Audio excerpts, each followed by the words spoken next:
Recently, many people have been saying that Hugo Ekitike, the Liverpool player, is Muslim.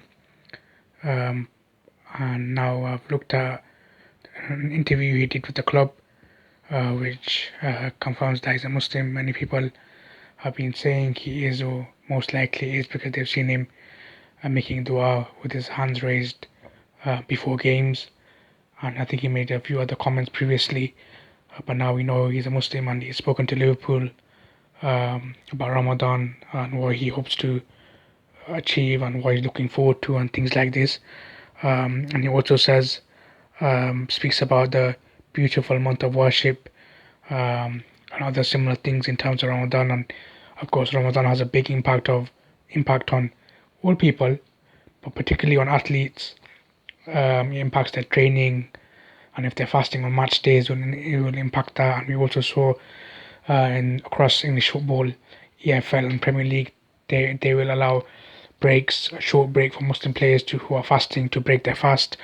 And Muslim players have been part of football in the Premier League, in English football, and in other leagues across the world for a very long time. They've been some of the best players. They've won games on their own sometimes. They've scored crucial goals, set records, and they're still doing that. And in terms of Liverpool, they know all too well how good Muslim players are. Mohamed Salah is arguably one of the best player in their history, if not one of the best. He's already a legend. He's broken so many records. He's their top scorer in the Premier League, in the Champions League, and hopefully Ekitike goes on to be just as good. And I would say he's already had a good season. Maybe he could have scored a few more goals, and maybe he will.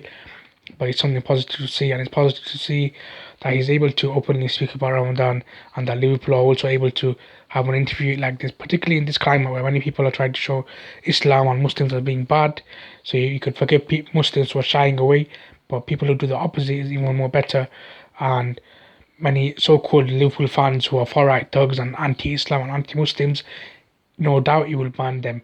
They've had to see their best player Mohamed Salah deliver season upon season upon season, and they've had to accept it that their best player is a Muslim, and now they have to realise that their best player that will be going forward, one of the best players right now, and when Mohamed Salah finishes, Hugo Ekitike will no doubt be the next player that will you could say take on the mantle of being the best player at the club.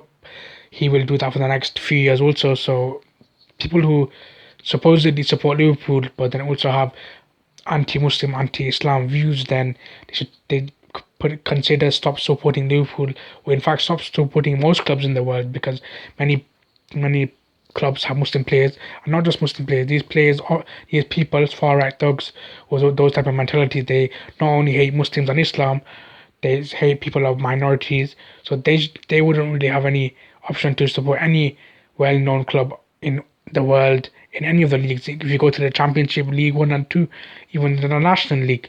So this is an example of how you let your players express themselves, not just on the pitch doing well, but express themselves in terms of their religion and spirituality.